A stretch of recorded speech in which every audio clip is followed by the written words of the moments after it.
Bonjour à toutes et à tous, je suis TSR et je vous présente Clove, de la République à l'Ordre, tome 1, chapitre 9.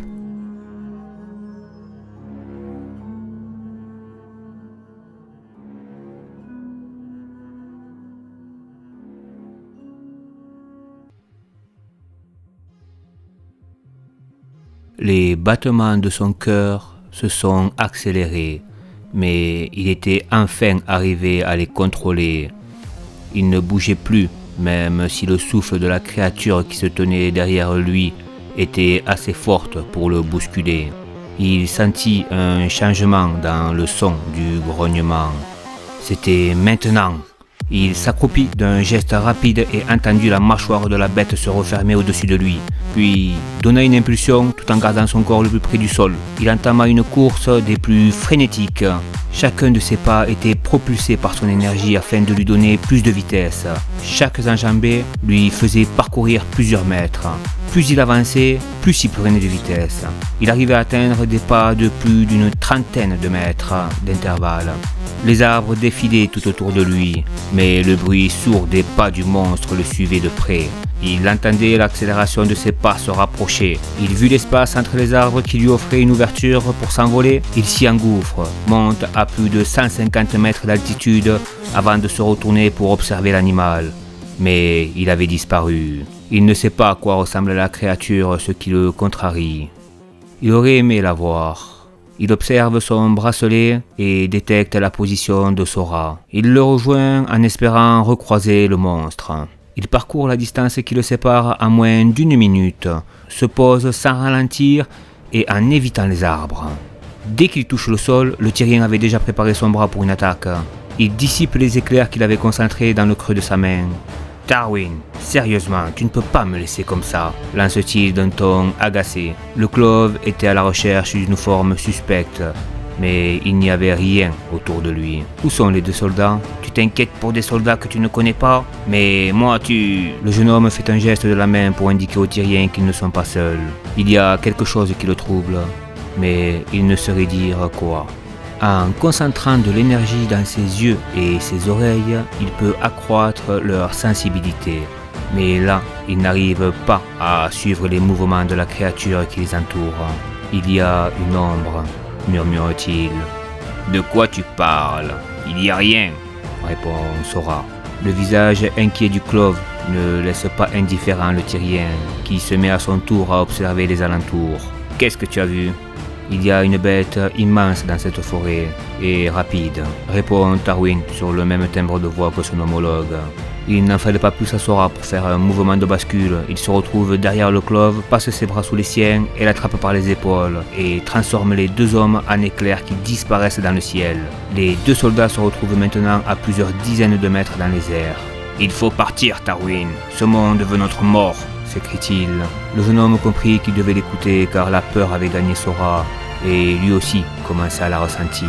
Les deux disparus dans le ciel à la recherche de leur comparse.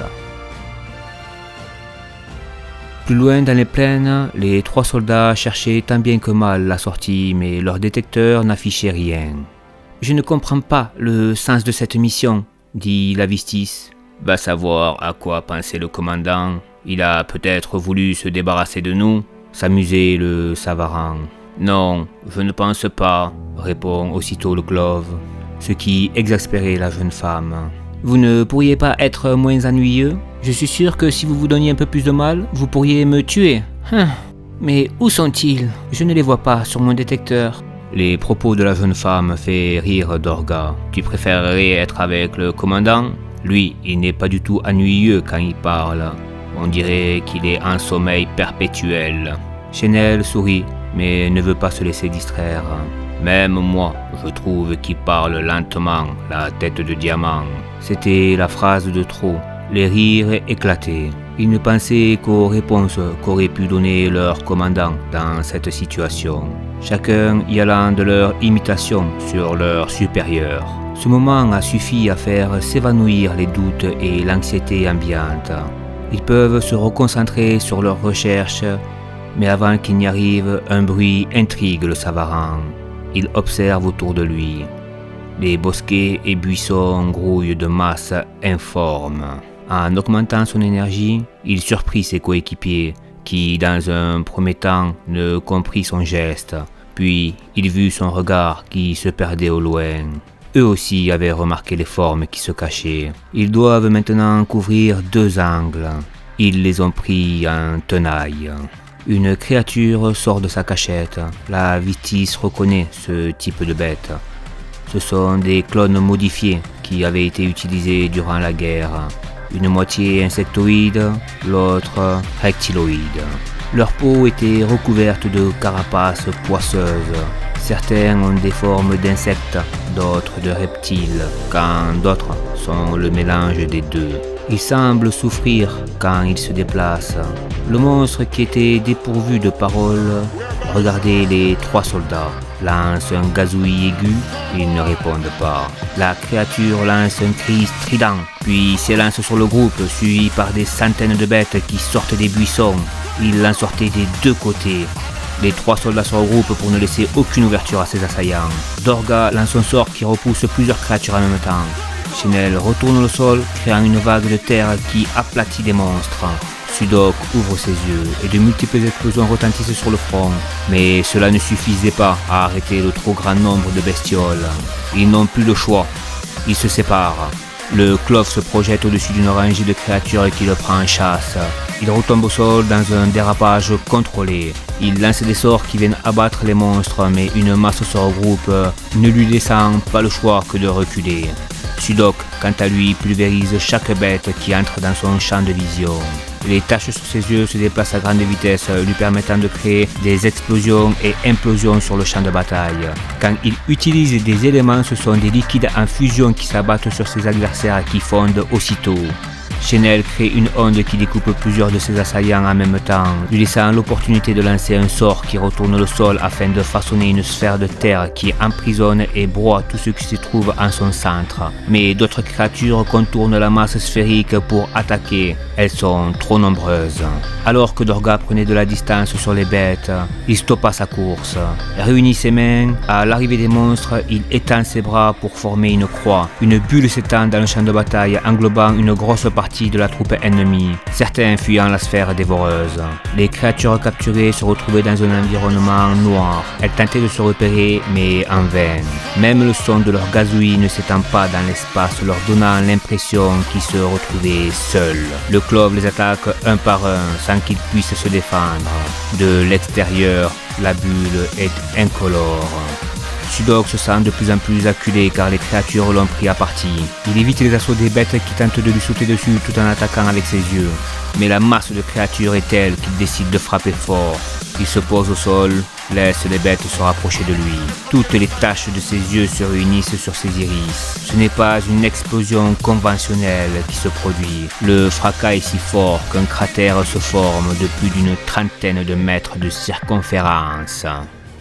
Chenel déploie des fouets lumineux qui viennent pourfendre ses ennemis. L'un d'entre eux évite le coup. Alors qu'il s'approche rapidement, elle lance un sort qui le fait exploser. Le souffle la projette en arrière. Elle est déséquilibrée et chute au sol. Avant qu'elle ne puisse réagir, une bête s'élance dans les airs, retombe sur elle, la gueule grande ouverte. Il va lui croquer le visage, mais une ombre lui décapite la tête. La Vistis entend le bruit aigu de la lame de Tarwin résonner. Elle voit le regard du Clove qui l'a tant effrayé autrefois et ne ressent qu'un soulagement qu'il soit arrivé au bon moment. Les monstres s'élancent sur lui. Il prend le temps de rengainer son arme, puis il lance une vague d'énergie qui se matérialise en substance enflammée. Le liquide solaire balaye toute la zone. Sudok s'envole pour éviter d'être emporté par le tsunami. Dorga, lui, est pris par surprise. Il déploie un bouclier qui est aussitôt immergé par le feu solaire. Face à lui, il n'y a plus qu'une terre désolée. Le périmètre de l'attaque a tout ravagé. Maintenant, elle est bien plus effrayée par le Clove que par les créatures qu'elle devait affronter. Tarwin se tourne vers elle, lui affiche un sourire tout en ajoutant « Ça va, Chenel ?» Elle ne sait pas quoi répondre. Elle ne remarque même pas l'arrivée de Sora. Quand Dorga désactive son bouclier, il se retrouve au milieu d'un environnement noirci. Le Savaran le rejoint. « Tu vas bien ?» demande-t-il. Le Clove regarde son compatriote au loin. Il a bien failli m'avoir avec son attaque. Il vient de comprendre que Tarwin se soucie bien plus des autres membres de l'équipe que de son propre cousin, car il a vu qu'il était sur la trajectoire de son attaque. C'était TSR. Je vous remercie d'avoir suivi cet épisode. Je vous dis à la semaine prochaine.